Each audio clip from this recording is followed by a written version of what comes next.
आज की महत्वपूर्ण वीडियो में आप जानेंगे कि पीआरडी जवान केस इलाहाबाद हाई कोर्ट का कानूनी विश्लेषण और बड़ा खुलासा भी करेंगे। जन सुनवाई यानी पीआरडी ब्लॉक कमांडर के आदेश का हम आपको विश्लेषण बिंदुवार बताएंगे, इसलिए वीडियो को स्किप न करिए। यह विश्लेषण बहुत महत्वपूर्ण होने वाला है क्योंकि आप इस विश्लेषण को सरल भाषा में एक बार समझेंगे तभी आपके पल्ले पड़ने वाला है। आपको बता दें, यह महत्वपूर्ण विश्लेषण कोर्ट से प्राप्त जानकारी के अनुसार निर्मित किया गया है, जिसका बिंदुवार विश्लेषण आप सभी के सामने है इस वीडियो के माध्यम से। लेकिन पहले जान लीजिए कि मामला क्या है। तो आपको बता दें, अमर सिंह सोमवंशी ने जो पहले हाई कोर्ट से होमगार्ड के समान अधिकार प्राप्त करने हेतु आदेश प्राप्त किया था, जिसका भुगतान युवा कल्याण एवं प्रांतीय रक्षक दल के द्वारा शुरू कर दिया गया था, लेकिन विभाग के द्वारा कहीं ना कहीं चाल चलते हुए अमर सिंह सोमवंशी को मिल रहे उन अधिकारों पर रोक लगा दी और अमर सिंह को टर्मिनेट कर दिया।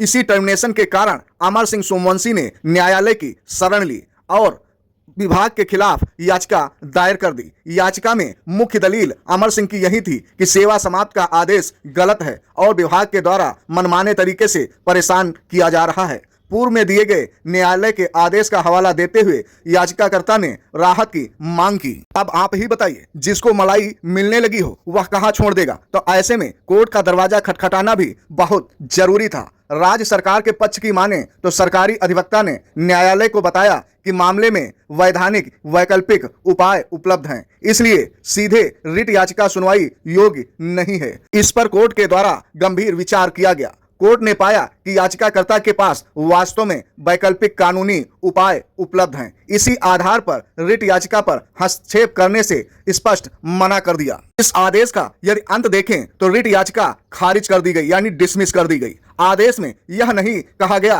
कि सभी पीआरडी जवानों का दावा समाप्त हो गया। यह आदेश मुख्य रूप से इस विशेष याचिकाकर्ता के मामले से संबंधित है। इसका पीआरडी जवानों पर क्या प्रभाव पड़ेगा ये भी जान लीजिए। इस आदेश के तहत सभी पीआरडी जवानों पर स्वतः लागू नहीं होगा, जिसके मामले अलग तथ्यों और अलग याचिकाओं में लंबित हैं। उनकी सुनवाई अलग अलग होती है। यदि किसी के पास वैकल्पिक कानूनी उपाय है तो कोर्ट पहले उसी उपाय पर विचार करेगा। क्या कोर्ट ने पीआरडी जवानों का केस खत्म कर दिया ये भी जान लीजिए, या फिर यह केवल एक याचिकाकर्ता का मामला है। इस वीडियो में दूध का दूध और पानी का पानी आप सभी के सामने कर रहे हैं। फिलहाल ये भी समझ लीजिए कि आदेश यह कहता क्या है। तो आपको बता दें, 15 जुलाई 2026 को इलाहाबाद हाई कोर्ट ने अमर सिंह की रिट याचिका पर जो आदेश दिया, याचिका में सेवा समाप्त को चुनौती जो दी गई थी, कोर्ट ने पुराने आदेशों और पुराने घटनाक्रम पर विचार करते हुए इस आदेश के बाद न्यायालय ने कहा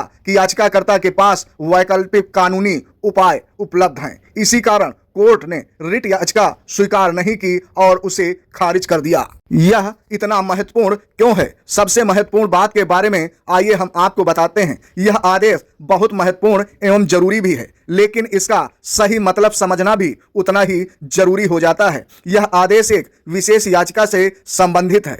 इसका मतलब यह नहीं कि उत्तर प्रदेश के सभी पीआरडी जवानों का मामला खत्म हो गया। यदि किसी अन्य याचिका में अलग तथ्य हैं या अलग कानूनी प्रश्न है तो उस पर कोर्ट अलग निर्णय दे सकता है। आगे क्या हो सकता है ये भी जान लीजिए। यदि याचिकाकर्ता चाहे तो उपलब्ध वैकल्पिक उपाय अपना सकता है। जरूरत पड़ने पर उच्च न्यायालय या सर्वोच्च न्यायालय में आगे की कानूनी प्रक्रिया भी अपना सकता है, यदि कानून इसकी अनुमति देता है। इसलिए पीआरडी जवानों को अभी घबराने की जरूरत नहीं है। हर केस का फैसला उसके तथ्यों और कानून के आधार पर होता है। निष्कर्ष यही निकलता है कि साथियों, सोशल मीडिया पर आने वाली हर खबर पर तुरंत विश्वास कतई न करें। कोर्ट के वास्तविक आदेश को पढ़ें और उसे बारीकी से समझें। यदि कोई नया अपडेट आएगा तो आप सभी के सामने दिशा राइट चैनल की वीडियो के माध्यम से आप सभी के समक्ष अवश्य रखा जाएगा। आप सभी को दूसरी महत्वपूर्ण जानकारी उपलब्ध कराएं उससे पहले आप सभी से विनम्र निवेदन है कि यह जानकारी यदि उपयोगी लगी हो तो वीडियो को लाइक करें,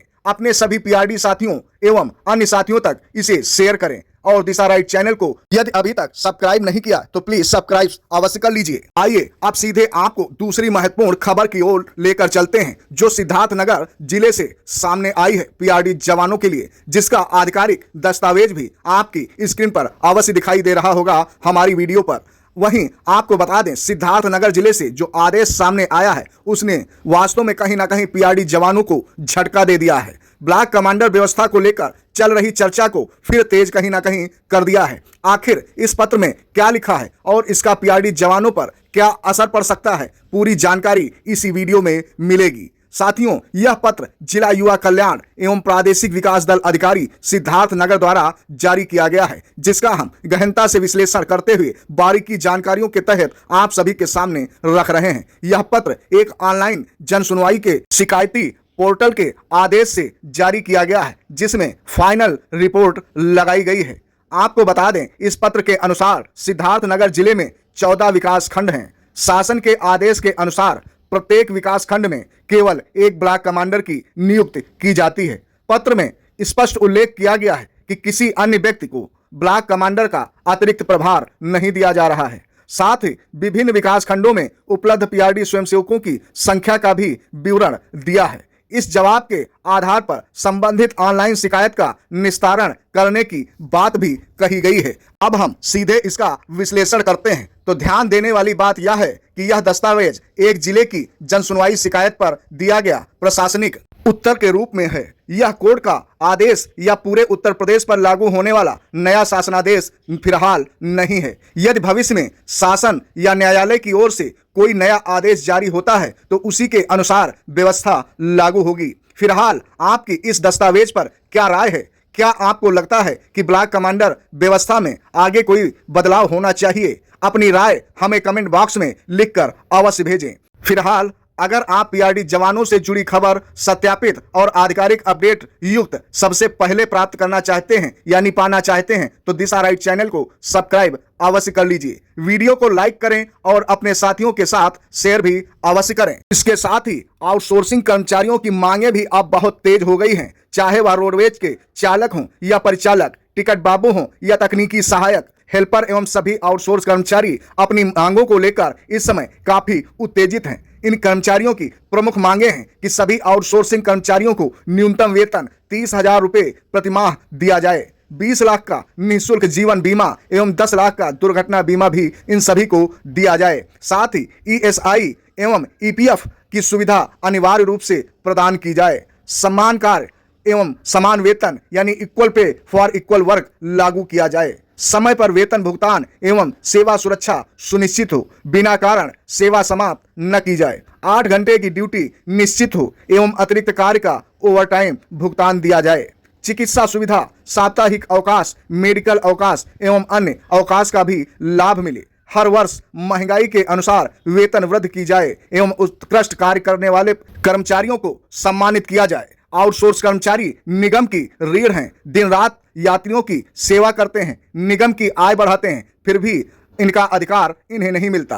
फिलहाल यह महत्वपूर्ण जानकारी दीपक वाजपेयी प्रदेश अध्यक्ष के द्वारा सोशल मीडिया प्लेटफॉर्म से जारी की गई है। वास्तव में इस समय कर्मचारी कहीं ना कहीं प्रताड़ित अवश्य दिखाई दे रहे हैं, जिस कारण छोटे कर्मचारियों की मांगे इतनी ज्यादा बुलंद नजर आ रही हैं। फिलहाल सरकार कितना विचार करती है यह तो समय ही बताएगा। फिलहाल दिशा राइट चैनल अपने दायित्वों से कभी भी पीछे नहीं हटता।